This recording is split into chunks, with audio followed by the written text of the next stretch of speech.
네.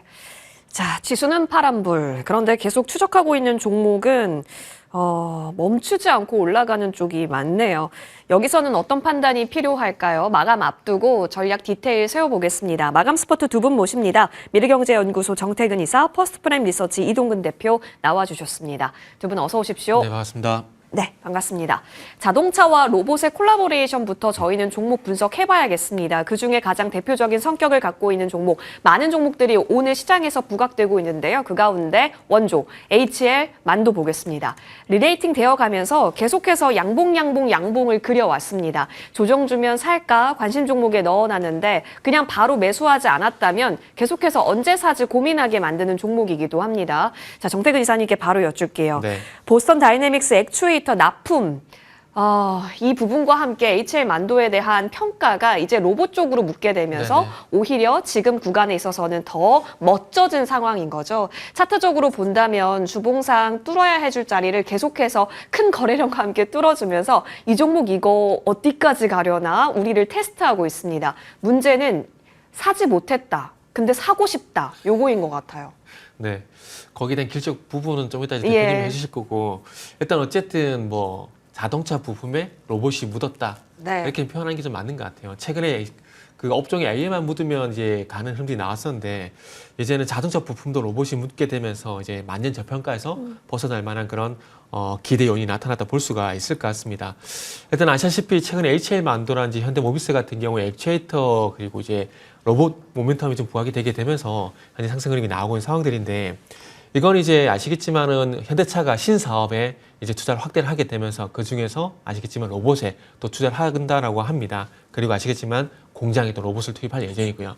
그러다 보니까 기존 자동차 부품 협력사에 대해서 이제 로봇 부품 분야에 대한 어떤 R&D를 적극적으로 지원하게 되고, 그리고 이제 현대차 같은 경우는 아시다시피 휴머노이드에 어떤 적극적 투자를 하게 되면서, 휴머노이드 어떤 관건은 두 가지거든요.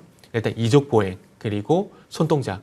그러니까 이 사람의 손과 같이 정말 미세하게 정밀하게 작동이 돼야 되는데, 그러기 위해서는 이 감속기를 기반한 액추에이터 역할이 상당히 좀 중요하거든요. 그런데 아시겠지만 이제 HL 만도죠. HL 만도가 그 액추에이터 이제 설계부터 조립 생산까지 이제 완제품을 만드는 형태로 이제 공급할 가능성이 커지게 됐죠. 그러니까 서두에 말씀드렸듯이 HL 만도 같은 경우는 로봇이 묻게 되면서 이제 앞으로 상승할 가능성이 높아졌다라는 겁니다.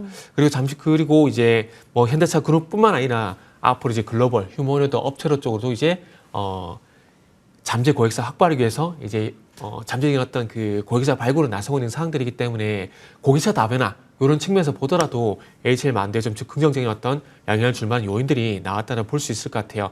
그리고 이제 로봇뿐만 아니라 이제 최근에 리포트 나온 부분을 보게 되면은 이제 로봇택시에 대한 어떤 그 전장 부분에 어떤 기대감도 좀 있는데, 그 북미 완성차 업체 쪽으로 이제 차세대 이제 전기차 플랫폼용 전동식 이제 조향 장치에 대해서 10년을 공급하는 장기 공급 계약 체결 소식이 있었는데, 이런 부분들도 일단 이 HL 만도의 어떤 긍정적인 요인으로 좀 작용이 되는 것 같습니다. 최근에 아무래도 이제 로봇 모멘텀이 붙게 되면서 단기간에 좀 가파른 상승세가 나오고 있는데, 뭐 조정은 분명히 나올 거라 봅니다. 이전에 뭐 반도체 같은 경우는 10월 달에 언제 조정이 주냐, 조정 주냐 이런 얘기도 있었지만 결국 지금 조정이 오고 있지 않습니까? 그렇기 때문에 HL 만도 같은 경우도 그런 측면에서 보게 된다라면은, 지금은 반전시킬 만한 어떤 이슈가 나와서 바닥을 턴하려고 하는 시도가 나오고 있는 것이고, 이후에 조정이 나오게 되면은 그때 가서는 한번 매수 참여해 보시는 것도 좋다라고 생각이 됩니다. 그러다 보니까 HL 만도 같은 경우는 긍정 의견 드릴 수 있을 것 같습니다. 조정 시 충분히 진입이 가능하다. 네네. 의견으로 그렇다면 정리합니다. 워낙 이제는 재평가 요소가 너무나 매력적인 것들이어서요.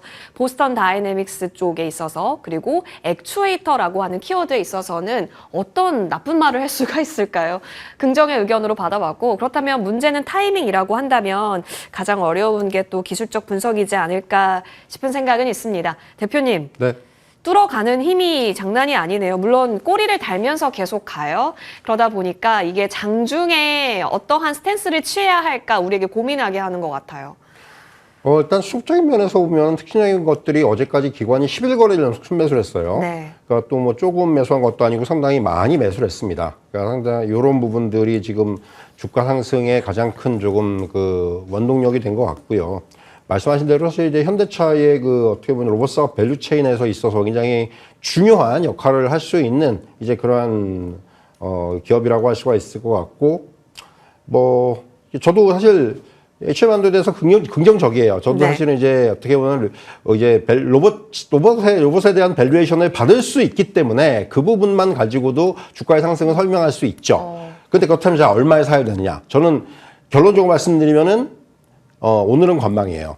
그러니까 이사님하고 똑같은 논리인데 관망이에요. 예. 왜냐하면은 조정이 나올 것 같아서 관망이에요. 일단 지금 자리 오늘 일단 첫 번째 윗꼬리가 너무 길어요. 그러니까 물론 그동안에도 꼬리를 달긴 달았지만은 오늘의 윗꼬리는 좀 깁니다. 그래서 이제 거의 어느 정도 한 계속되는 상승의 흐름은 조금은 한 번은 쉬어갈 때가 되지 않았나. 그래서 일단은 좀 자리를 보자라는 거예요. 일단 어떤 조정 시 저도 매수는 뭐 당연하다고 생각을 하는데 그 조정을 좀 기다려보는 전략이 좀 필요할 것 같고요. 1차적으로 봤을 때는 일단 한 51,000원 선. 이거 51,000원. 이게 이제 일단 오늘 갭이 떴기 때문에 갭을 메운 차원에서 한 51,000원 선. 뭐 만약에 좀 더 밀린다면 이제 한 11선 정도까지 밀릴 수 있는데 그래도 한 48,000원 이 정도면은 아마 조정은 충분히 가격 조정은 그 정도면 된 것으로 보여지고요. 그래서 일단은 지금은 조금 조정을 기다려보는 그러한 전략이 지금은 좀 더 낫지 않나라는 생각이 들어요. 그러니까 이 종목에 대해서는 굉장히 긍정적인데 다만 타이밍상으로는 오늘의 자리에서는 지금은 일단 모양상으로는 관망을 드리겠습니다. 조정을 기다리자 네. 의견으로 저희는 정리합니다. 좀 궁금해진 게 있어서 이사님께 그러면 추가 질문 드릴게요. 아까 액추에이터의 중요성은 충분히 네네네. 공감해 주셨는데 그러면 또 다른 액추에이터 그리고 또 네네. 다른 보스턴 다이나믹스 관련해서는 우리가 생각해 볼 수 있는 종목군 현대 모비스도 있는 건데 네네. 근데 모비스 오늘 강하잖아요. 오토에버는 이제 좀 전반적으로 관리하는 소프트 영역 단위인데 그쪽도 오늘 상한가를 갔다가 풀려 있습니다만 네네. 지금 오후 들어서 힘이 빠진다라고 평가해야 돼요? 아니면 이제 새롭게 현대차 그룹 내에서의 조금 더 직항 노선을 우리는 더 추려내야 한다라고 보시는 거예요? 일단은 현대차 내에서 직항 노선을 제한시켜서 보기보다는 좀 확장시켜서 봤으면 좋겠습니다. 결국 현대차가 됐든 뭐 삼성이 됐든 엔비디아가 됐든 뭐 다른 로봇 기업이 됐든 간에 휴머노이드는 결국 중요한 게 아까 말씀드렸듯이 그러니까 미세한 손동작이거든요. 그러니까 지금 최근에 나온 로봇들 보게 되면 외관은 전부 사람 모습과 비슷해요. 근데 좀 더 디테일하게 보게 되면은 손 같은 경우는 아직까지 사람 손을 따라하는 기업들이 거의 없어요. 어려워서. 네, 그죠. 이게 촉각이라든지 어떤 정밀하게 동작이 돼야 되는 부분이 있다 보니까 이 기술이 상당히 어렵다는 얘기를 하고 있거든요. 근데 사람은 뼈라든지 관절 이런 것들이 있기 때문에 가능한데 로봇은 결국 그 역할을 하는 게 감속기, 그러니까 액추에이터거든요. 그러다 보니까 이 액추에이터 기술을 얼마만큼 잘 확보를 하냐에 따라서 로봇 업체로서, 그러니까 휴머노이드 업체로서 앞서 나가냐, 못 앞서 나가냐, 이런 게 결정이 될 겁니다. 그래서, 현대차 같은 경우도 마찬가지지만은 이런 기술을 확보하는 기업들을 계속해서, 컨택을 해 나갈 수밖에 없는 그런 상황들이고, 그러다 보니까 지난주도 그 한라캐스트 그냥 긍정 말씀드릴까 그랬어요. 제가 너무 액체에 제한시켜서 말씀드리다 보니까 좀 중요 의견 들었는데, 어쨌든 지난 시간에 충분히 말씀드렸듯이 그러다 보니까 최근에 SPG, 그리고 SBB테크, 우린 PTS, 하이젠 R&M, KNR 시스템 이런 종목들이 대표적으로 이제 감속기라든지 액추에이터 기업인데 이쪽 중심에서 저는 계속 보셨으면 좋겠습니다. 그래서 현대차에 제한시키지 말고 전에 말씀드린 대로 확장시키는데 그 속에서 저는 개인적으로 선호하는 부분이 어쨌든 좀 전에 말씀드렸듯이 이런 미세한 동작이 필요하기 때문에 감속기 쪽을 좀 좋게 보고 있다라고 이해를 하시면 될 것 같아요. 그래서 로보티즈가 오늘 또 30만 원을 그런 넘어가는 거죠. 현대차와 또 상관없이. 네네. 그럼 똑같이 이동훈 대표님, 현대 오토에버가 오늘 상을 지키네 안 지키네는 중요한 게 아니에요? 조금 이제 결이 다르다고 봐요, 저는. 현대오토에버가 물론 저는 사실 현대차와 관련돼 있는 뭐 AI 로봇 뭐 이런 쪽에 그러니까 피지컬 AI라고 우리가 하는데 그런 쪽에서의 어떤 가장 강한 그러니까 가장 지금 대표주는 현대오토에버인 것 같아요. 예. 실질적으로 이제 두뇌의 역할을 할 수밖에 없기 때문에 그래서 저는 사실 현대오토에버에 대해서도 긍정적인 시각을 가지고 있는데 그래서 현대오토에버는 현대오토에버대로 예. 그리고 이런 뭐 HL만도를 만도? 비롯해서 지금 이제 우리가 얘기하는 원래는 자동차 부품 밸류 체인에 있었는데 결국 그런 것들이 이제는 로봇 밸류 체인으로의 확장이라는 표현을 쓰고 싶어요. 뭐 몇몇 종목들이 있습니다. 아마도 이제 HL만도가 지금 제일 먼저 움직이고 그죠. 있지만은 이제 뒤따라서 움직이는 종목들이 속속 나올 것 같아요. 이제 그런 종목들을 좀 저는 계속해서 이제 좀 묶어서 볼 필요가 있다. 이런 말씀을 좀 드릴 수가 있을 것 같아요. 후발 단위가 계속 앞으로 생겨날 거고 그렇죠. 그때마다 수급력과 함께 네. 긴 양봉을 뽑아낼 수 있는 시장 그 기간 동안 만도가 자리를 지켜준다면 그때를 우리가 기회로 노려보자. 네. 이렇게 시나리오가 또 좁혀질 수도 있겠습니다. 알겠습니다. 그러면 우리 휴머노이드 로봇 단으로 아예 그 다음 종목에서 또 살펴보고자 하는데요. 레인보우 로보틱스 보겠습니다. 삼성이 묻어 있고 언제 이름이 삼성 로보틱스로 바뀔지 몰라라는 기대감과 함께 늘 로봇 볼 때 대장격으로 보셨을 거예요. 정태근 이사님, 네네. 지금 주도력이 없는 거예요? 지금은 따라가는 느낌인 거예요? 지금은 따라간다고 보는 게 일단 맞다라고 네. 봐요. 그리고 지금 전반적으로 강한 그 로봇 섹터 내에서 강한 흐름을 보이는 있는 것들이 결국 이제 그 반도체를 예를 들게 되면은 셀이 아니라 장비약 그러니까 소부장 쪽에 이제 주도를 하고 있다는 생각을 하고 있거든요. 그래서 소부장 쪽에 일단은 강세를 보이고 그 영향이 이제 뭐 이제 소위 말하는 이제 셋업체로 좀 가고 있다는 생각을 하고 있는데 일단은 이제 이쪽이 가는 이유는 단 한 가지죠. 트럼프가 픽을 해줬잖아요. 로봇. 정말 확실한 신호를 네. 줬잖아요. 다음은 로봇이다. 확실히 픽을 줬는데 아시겠지만 이제 그 맨하튼 프로젝트라 해가지고 AI 쪽 얘기가 올해 내내 나오게 되면서 AI 관련 종목들이 상당히 강세를 보였잖아요. 근데 그런 부분들이 결국 미국의 영향이 있었다고 생각을 하고 있거든요. 그래서 그런 관점에서 보게 된다라면은 이제 다음은 로봇이다 얘기를 했기 때문에 로봇 쪽으로 아무래도 흐름이 나올 수밖에 없고 그동안은 어쨌든 이제 조금은 이제 이 액추에이터라든지 이쪽으로 좀 제한이 되었다라면은 로봇 산업으로 간다. 그럼 이제 앞으로 생산 쪽이 연결될 수밖에 없거든요. 그러다 보니까 이제 제가 봤을 때는 레인보우 로보틱스 쪽도 같이 좀 반응이 나오는 게 아닌가 볼 수 있을 것 같아요. 삼성전자가 결국은 로봇을 만들게 되면 누가 만드느냐? 결국 이제 레인보우 로보틱스가 그렇죠. 담당할 거는 건 자명한 사실이지 않습니까? 그리고 또 중요한 건 이 이유도 있는데 가장 큰 이유는 이건 것 같아요. 삼성전자가 그동안에 이제 AI 반려 로봇에 대해서 상당히 집중했었거든요. 제가 볼 때 그쪽 아예 포기한 것 같아요. 그쪽은 이제 가전에 AI가 들어가다 보니까 그걸 충분히 대체가 가능하고 휴머노이드에 대해서 뒤처지지 않게 해서 그쪽으로 좀 드라이브를 거는 게 아닌가라는 그 생각이 들어요. 그 AI 반려 로봇 같은 경우도 원래는 올해 8월 달에 나올 예정이었는데 이게 이제 완성도라든지 가격적인 측면 때문에 딜레이가 되다가 내년까지 밀렸는데 그래서 그쪽으로 승부를 거는 것보다는 차라리 휴머노이드 쪽으로 가는 게 낫겠다라는 판단이 들었고 그러다 보니까 삼성전자가 미래 로봇 추진단을 설립을 하게 되면서 이제 자회사 레인보우 로보틱스를 통해 가지고 2028년도 휴머노이드 로봇 상용화 목표를 설정했다라는 거. 그래서 요것 때문에 제가 봤을 때는 레인보우 로보틱스가 오늘 또 가는 게 아닌가 생각이 됩니다. 그래서 두 가지 연유해서 보시면 될 것 같고요. 그래서 앞으로 이족 보행이라든지 전신 제어, 뭐 이런 그 양팔 조작 같은 핵심 구조를 구현하는 기술을 이제 빨리 확보하는 게 이제 관건인데 이 조금 전에 말씀드렸지만 이족 보행이라든지 그리고 양팔 조작 이거는 결국 조금 전에 말씀드렸듯이 정밀한 작동이거든요. 그러니까 결국 액추에이터와 연결될 수밖에 없다라는 거죠. 그래서 어쨌든 뭐 이런 연유에서 레인보우 로보틱스도 이제 반등의 어떤 시발점을 만들었다는 부분들이 일단은 긍정적으로 볼 수 있을 것 같고요. 그리고 그 여담이지만 조금 전에 이제 현대 오토모바일 말씀 못 드렸는데 현대 오토에버와 이제 HL만도 현대모비스가 약간 결이 좀 다르다는 네. 보시면 될 것 같아요. 무슨 얘기냐면은 SDV 쪽.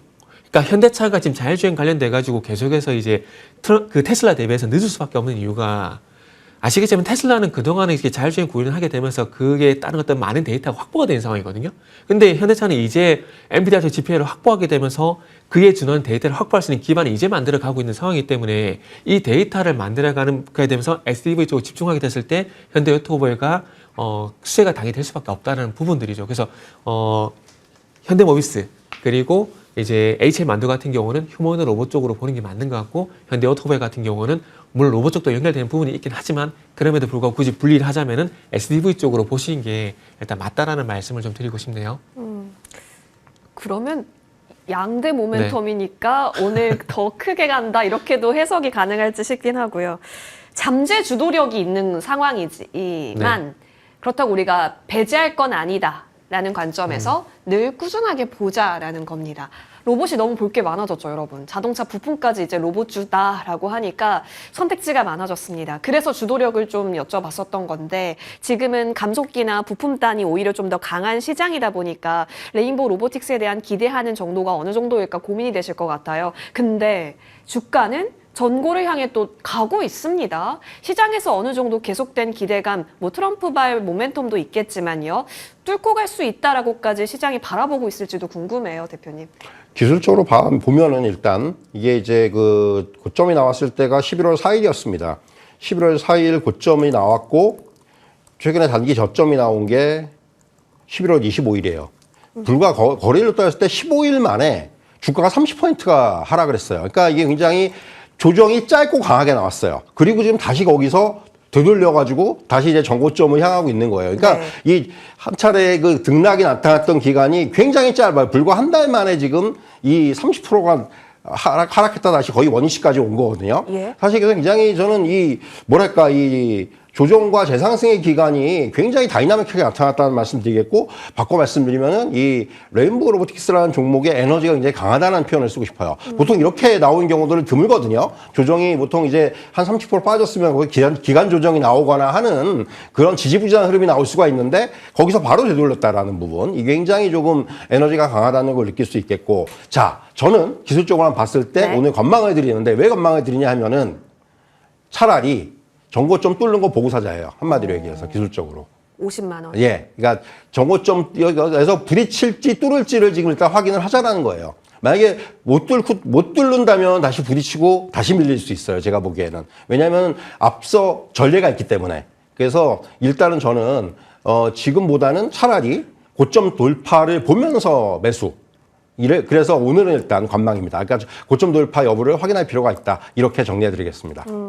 알겠습니다. 자, 고점 돌파를 시킨 쪽은 로보티즈죠, 오늘. 그런 것처럼 레인보우 로보틱스도 50만 원을 넘어서 그때 차트적인 라인대를 만들어내는가, 그것을 좀 더 확인하면서 추진력을 보자 의견으로 정리를 하겠습니다. 지금은 조금 고민되는 종목이실 것 같은데요. 그래도 재료면에 있어서는 놓칠 수 없기 때문에 저희도 살펴봤습니다. 자, 그러면 이제 본진으로 가볼까요? 현대차 보겠습니다. 로보 플랫폼 얘기도 있긴 한데 뭐 할 말이 많을 것 같아요. 테슬라 전략에 있어서 이제 네네. 추월하기 위해서 인사에 있어서도 손을 댔잖아요.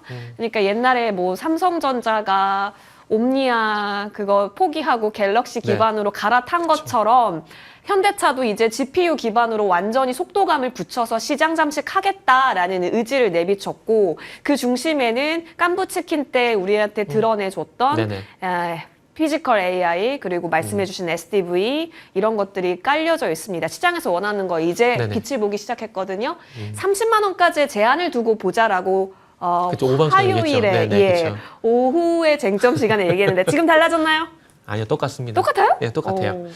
일단은 뭐 로보 플랫폼 모베드 공개했다는 부분들은 긍정적인데, 왜냐하면은 과거에 현대차가 전기차 플랫폼을 공개를 하게 되면서 전기차 부분에서 성과를 내고 이 부분이 수익성 연결되는 걸 보여줬거든요. 그렇기 때문에 로보 플랫폼도 마찬가지 기대가 되는 부분들이 있습니다. 근데 요거에 제한시켜서 말씀을 드려보게 되면, 그래서 돈 버니? 라고 했을 때 아직 현대차는 아니? 라고 대답할 가능성이 높거든요.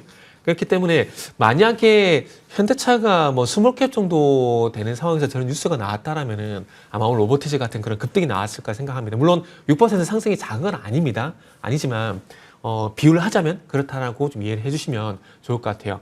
그래서 일단은 계속 의견이 바뀌지 않는 부분은 그때도 말씀드렸지만, 지금 이제 테슬라가 이제는 전기차 기업으로 부르지 말라라고 얘기를 하고 있지 않습니까? 얘기를 하고 있는데, 그러면서 이제 테슬라 같은 경우는 XAI, 스페이스X, 그리고 여러 가지 로봇 사업까지 진행을 하고 있는데, 중요한 건 전기차 외에 그 부분들이 수익성으로 반영이 되고 있느냐, 이게 안 되고 있기 때문에 올라가서 상대적으로 좀 저평가를 받고 있다 생각하고 있거든요. 근데 이 고민은 현대차도 마찬가지 생각을 하고 있습니다.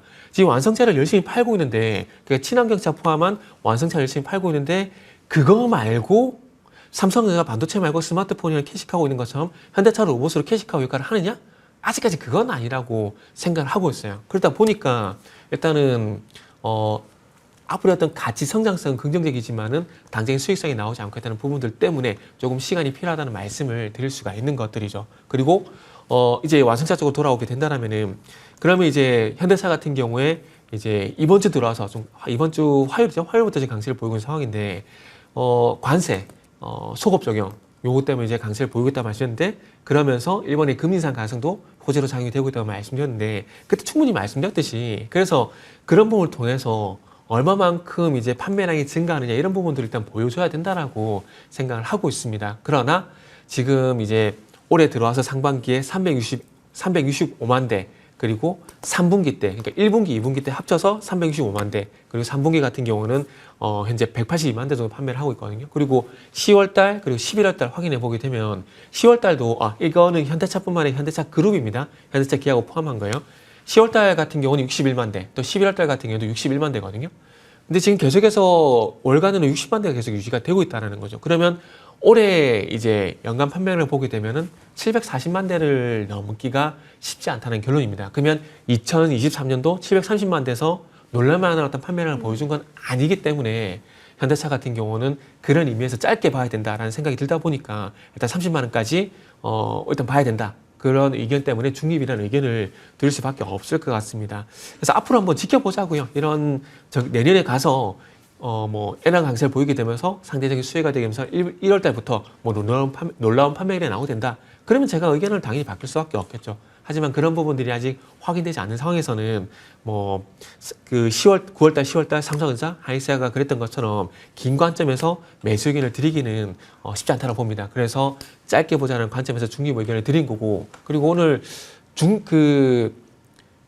것과 타이밍은 좀 틀린 거거든요. 그렇기 때문에 제가 말씀드린 의견과 이동규 대표님 말씀드린 의견을 조금 이렇게 그런 부분에서 좀 해석을 하시면서 들으셨으면 좋겠습니다.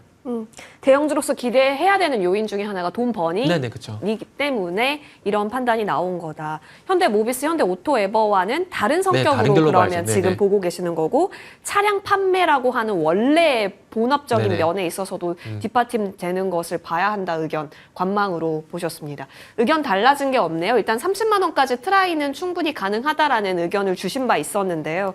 동일합니다. 자, 이동훈 대표님께서는 어떻게 보세요? 워낙 지금 우주의 기운이 현대차 그룹에게 쏠리고 있기 때문에 현대차도 같이 액션이 상방으로 나오고 있는 거거든요. 오늘 꽤나 거래도 많고요. 그리고 기관, 외국인, 가수급까지 봤을 때 들어오고 프로그램도 순매수입니다. 저는 사실 뭐 현대차는 결론부터 말씀드리면 매수 긍정적인 의견이에요. 예. 뭐 다 떠나가지고 사실 저는 이제 그 밸류에이션 측면에서 현대차의 지금까지 그야말로 로봇에 대한 밸류에이션은 전혀 반영이 안 됐다는 생각을 하고 있습니다. 뭐 아시겠지만 누구도 로봇 관련된 뭐 현대차의 어떤 그 우리가 뭐 밸류에이션을 측정할 때 로봇 관련된 얘기를 안 했어요. 물론 이제 그것이 거기서 뭐 실적이 나느냐 그건 아닌데 어쨌든 간에 지금 보스턴 다이나믹스라는 어떤 글로벌리 굉장히 우리가 얘기한 지명도도 높고 그리고 이제 확실한 퍼포먼스를 갖고 있는 로봇 회사가 갖다 가지고 있단 말이죠. 그러니까 그리고 이제 뭐 미국, 이제 앞서 말씀하셨다시피 이제 미국 내에서 어떤 그 지금 AI에서 이런 로봇 관련된 정책 그 지원 기대감은 상당히 높아요. 아마 현실화 될 것으로 보여집니다. 그렇다면은 현대차에 이제는 로봇에 대한 밸류에이션을 좀 반영을 시켜줘야 되는 거 아닌가라는 생각이 들어요. 사실 뭐 테슬라가 지금 뭐 로봇 뭐 열심히 뭐 이제 하고 있는데 뭐 테슬라가 그 로봇으로 인해 가지고 지금 실적을 굉장히 내고 있는 건 아니잖아요, 사실. 근데 어느 정도 테슬라가의 상승에는 저는 로보틱스와 관련된 밸류에이션이 반영이 됐다고 생각을 하거든요. 근데 현대차도 이제 그런 같은 논리가 좀 필요할 때가 된 것이 아닌가라는 생각이 들어요. 금년 총각 그러니까 어떤 자동차 애널리스트가 비슷한 리포트를 썼었어요. 그러니까 아직 반영은 안 됐지만 네. 이거 반영시켜야 될 때가 됐다라는 리포트를 썼는데 아마도 내년 정도부터는 아마 이런 그 현대차 관련된 자료에 그런 것들을 반영시키는 애널리스트들이 분명히 나올 것 같아요. 그러면서 지금 그러니까 어떻게 보면 그렇게 되면은 상대적으로 이제 밸류에이션이 좀 그 저평가돼 있다라는 그런 논리들도 가능해 보이고요. 그런 부분들이 뭐 이제 종합적으로 얘기를 하자면은 그런 쪽에서는 결국 현대차가 지금 주가가 오랫동안 사실은 못 갔잖아요. 그리고 이제 물론 이건 관세 영향이 있지만 이제 관세가 어느 정도 해결이 된 상황에서 이제부터는 말씀드린 대로 로보틱스 밸류에 대한 그 적용이 본격화돼야 되는 것이 아닌가 하는 생각이 들어요. 그래서 저는 오늘은 그런 의미에서의 어떤 긍정적인 의견을 드리도록 하겠습니다. 좋습니다. 자, AI. 보스턴 다이내믹스 상장이 과연 어떻게 될까 이 부분도 좀 체크 포인트가 될 것 같은데 그건 어느 정도 가시화되고 나서 논해봐야 될 것 같고요. 현재 구간에 있어서는 이제 밸류를 적용받을 수 있다면 과거에 만들었었던 고점 영역에 있어서 추가적인 산정이 가능해질 수 있다라는 기대감, 기술적으로도 품어볼 수 있겠다 의견으로 정리합니다. 테슬라를 사는 이유가 전기차냐, 로봇이냐, 우주냐 다양하듯이 현대차를 바라볼 수 있는 그러한 가지수도 좀 여러 가지가 될까요? 저희는 계속해서 추적해 보겠습니다. 이어서 다음 종목으로 넘어갑니다. 반도체가 오늘 하루 동안 좀 소외되는 느낌을 받으시죠? 근데 여태까지 반도체 좋다 얘기했다가 갑자기 이렇게 되니까 당황스러울 수도 있을 것 같습니다. SK 하이닉스 보겠습니다. 그래도 지켜줘야 하는 이전에 만들었었던 52만 원 라인대 요거는 깨지 않잖아요. 그렇죠? 지금은 자신의 타이밍을 기다리고 있다. 이렇게 봐야 할지도 싶습니다. 물론 그 구글 TPO 얘기 나오고 삼성전자한테 뭔가 세련됨을 뺏긴 느낌이긴 하지만 근데 따지고 보면은 그 AWS에도 SK 하이닉스 거 많이 들어가거든요. 네, 그렇죠. 그렇죠. 그래서 살펴볼 거 많고 낸드 가격 뉴스 계속 나오고 있는 것도 맞는데 지금 MS 쪽에서 미선물 좀 타락하게 했었던 그런 의구심도 있었고 계속 노이즈가 있다라는 점에서 아직은 네네. 시장의 편이 아닌 거예요? 어찌 보면 원초적으로 얘기하면은 지금까지 다 내 거였는데 네, 이제는 다 내 거가 아닌 거죠. 그게 제가 볼 때 가장 큰 악재라고 생각이 듭니다. 그러니까 결론적으로 이제 계속 영향력이 커지고 있는 삼성전자가 계속 신경이 쓰이는 거죠. 그동안 이제 동네 바보형이라 놀렸었는데 이제는 그렇게 할 수 없는 그런 영역까지 오게 된 거죠. 그러네요. 그러니까 HBM부터 얘기하게 되면은 많이 따라잡았어요. 그러니까 1B 드램 그리고 1C 드램까지 해가지고 많이 따라오게 되면서 이제는 HBM4 같은 경우는 같은 상상에서 누가 어떤 성과를 내느냐 이게 관건인데 일단은 이제 삼성전자 같은 경우 이제 구글 TPU 같은 경우도 이제 HBM4 퀄테스트 통과 뉴스가 나왔잖아요.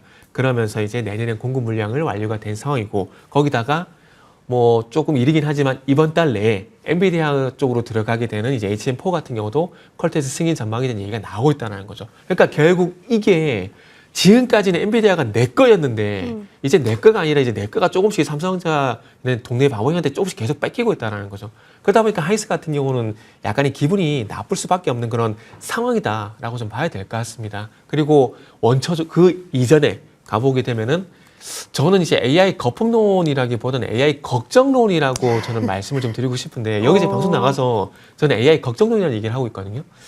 왜냐하면은 많이 오르면 오를수록 계속 그 얘기가 저는 나올 수밖에 없다라고 생각을 합니다. 그리고 사실 장기가 많이 올라온 건 사실이라고 생각이 들어요. 자, 엔비디아 출발점을 언제부터 봐야 될까에 대한 부분들은 전문가마다 의견이 틀릴 수 있겠지만 저는 개인적으로 2022년 10월 달부터 보고 있거든요. 왜냐? 왜가 중요하죠?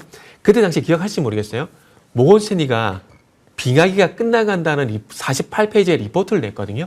그게 2022년 10월 달에 공개가 됐어요. 사실 9월 달에 발간이 됐고요. 근데 그때 당시에 모건 스탠리의 탑픽은 미국 탑픽은 엔비디아였고 아시아 쪽 탑픽은 뭐였냐면 TSMC, SK 하이닉스였거든요.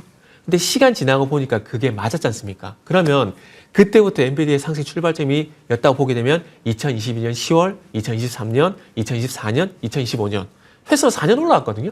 그러면은 당연히 많이 올랐기 때문에 거품론이 아니라 걱정론이 나올 수밖에 없다라고 봅니다. 그리고 그때 당시에 엔비디아의 주가 얘기 드리면 놀라실 텐데 그때 10.8달러였거든요. 10.8달러가 액면 분할하고 난 다음에 200달러까지 왔어요. 액면 분할을 안 했으면 이 주가가 얼마가 될까요? 2,000달러가 되는 거거든요. 그러면 당연히 많이 올랐다는 얘기가 나올 수밖에 없지 않겠습니까? 그러면 거품론이 아니라 걱정론이 나와도 이상하지 않다라는 거죠. 그래서 이런 연유로 해서 어쨌든 11월 달 이후에 삼성전자와 SK하이닉스의 상승이 좀 주춤해진 건 사실이고요. 그리고 특히나 SK하이닉스 같은 경우는 또 이제 외국인의 매도가 그치지 않고 계속 나오고 있는 상황입니다. 아, 그리고 이것도 있네요. 그 오라클의 CDS가 지금 이제 2009년 3월 달에 최고 수준이라는 얘기가 있거든요. 그래서 아마 이런 것들도 약간은 찜찜하게 만드는 요인이지 않나라고 생각을 하고 있습니다. 그래서 제가 자꾸 안 좋은 얘기만 드리고 있는데 4분기 그리고 내년에 삼성전자 하이닉스 실적 분명히 좋을 겁니다. 좋을 건데 지금은 이렇게 보시기 맞는 것 같아요. 좋은 것과 그러니까 업종과 주가가 같이 갈 때가 있지만은 가끔은 헤어졌다가 다시 만나는 때가 오거든요. 대표적인 게 이제 현대일렉트릭. 아마 기억하실 겁니다. 제가 현대일렉트릭을 올해 이제 언제였냐면은 올해 이제 올해가 아니에요. 올해 1월 달에 제가 이제 작년 4분기 실적 나오게 되면서 그때 제가 부정적으로 말씀드렸었거든요. 그때와 유사하다 보시면 될 것 같아요. 그때 당시에 현대일렉트릭이 잠시 이제 주가가 좀 조정이 나왔었지만 4월 달 이후에 다시 정신 차리면서 상승 흐름을 탔거든요. 그래서 아마 반도체도 제가 봤을 때는 그런 흐름이 나오지 않을까라고 생각이 됩니다. 왜? 앞으로 좋으니까. 그래서 지금은 삼성전자도 그렇고 SK하이닉스도 그렇고 좋은 것과 별개로 주가가 너무 앞서가서 조금 이제 프리미엄 소멸 구간이 나오는구나라고 생각하시면은 아마 지금의 어떤 SK하이닉스의 조정 흐름이 좀 이해가 되지 않을까 조금 말씀드리고 싶네요. 그래서 네. 의견은 죄송하지만 부정입니다. 아직은. 네. 네, 아직은. 외국인이 선물을 좀 다시 매수 쪽으로 전환을 하면서 선물 지수도 좀 같이 영향이 있고 코스피 내에서 삼성전자 하이닉스 분봉상 다시 좀 올라오려는 것 같은데 단순 수급으로 그러면은 오늘의 이 분봉을 해석해야 할지도 싶기는 하네요. 지금은 멀리 봤을 때 로봇이랑 바이오랑 자동차 부품 충분히 가고 나는 내 자리 지킬게 정도의 메시지로 읽어야 할까요, 대표님? 사실 이제 그 고민이 좀 되는데, 네. 그러니까 이제는 삼성전자 쪽에 조금 더 어떻게 보면 손을 들어줘야 되는 게 아닌가라는 생각이 들어요. 그동안 이제 SK하이닉스가 일방적인 어떤 이기는 게임을 했다면은 이제는 삼성전자가 반격이 강하게 들어오고 있고 SK하이닉스가 좀 열세에 몰려 있다. 그러니까 오히려 이제 주가적인 측면에서도 SK하이닉스가 역차별을 받을 수도 있겠다는 생각이 드는 이제 그런 상황이라고 말씀드릴 수 있겠고, 뭐 앞에서 이제 이사님 말씀하셨지만 사실은 외국인 매도세가 SK하이닉스 예. 쪽으로 집중이 되는 게 조금 계속해서 좀 눌려요. 그러니까 주가가 뭘 좀 반등을 하려고 그래도 수급적인 면에서의 어떤 이런 열세가 어느 정도 영향을 주고 있고, 또 하나는 지금 SK하이닉스는 제가 보기에는 박스권이라고 생각을 해요. 네. 그러니까 박스권인데 어느 정도의 박스권이냐면은 결국은 한 50만 원에서 60만 원 정도의 박스권에서 움직이고 있다, 이렇게 말씀드릴 수가 있을 것 같아요. 그러니까 뭐 그렇다면은 일단 요것을 차라리 깨고 어디가 뚫고 올라가면 모르겠는데, 그렇지 못하면은 여기서 상당히 오랫동안 움직일 수도 있어 보입니다. 그렇기 때문에 그런 부분들이고, 고점 대비해서도 SK하이닉스는 지금 조정을 한 20% 정도 받았는데 예. 삼성전자의 움직이는 밴드는 고점에서 10% 정도거든요. 그러니까 상대적으로 이게 제가 삼성전자가 우위에 있다고 말씀을 드리는 이유가 그런 거예요. 조정의 어떤 모양도 삼성전자 쪽으로 조금 더 양호하게 나타나고 있고, 그리고 수급적인 부분도 그렇고, 이런 것들을 종합적으로 말씀드리면은 결국은 지금은 SK하이닉스가 두 가지 중에 하나죠. 그러니까 이 말씀드린 박스권을 뚫고 올라가든가, 이제 그런 쪽에서 우리가 주목을 할 필요가 있다고 생각을 하고요. 아니면은 시장에 또 색깔이 바뀌든가, 반도체가 지금 좀 이제 약간 밀렸는데 이 반도체 쪽으로 다시 수급이 좀 유입이 되든가, 이제 그런 거기 때문에 지금은 그러니까 그런 부분들을 충족시키지 못한다면은 일단은 지금은 관망에 저는 의견을 드리는 게 맞다고 생각을 하고요. 좀 뭔가 변화가 있을 때 그때 다시 좀 볼 필요가 있지 않나, 이런 말씀을 드릴 수가 있을 것 같습니다. 알겠습니다. 박스 라인대를 그려가고 있다로 이야기 나눠봐야겠습니다. 여기까지 얘기 나눠봐야겠네요. 어느덧 시간 이렇게 흘렀습니다. 두 분과는 여기서 인사드립니다. 고맙습니다. 네, 감사합니다.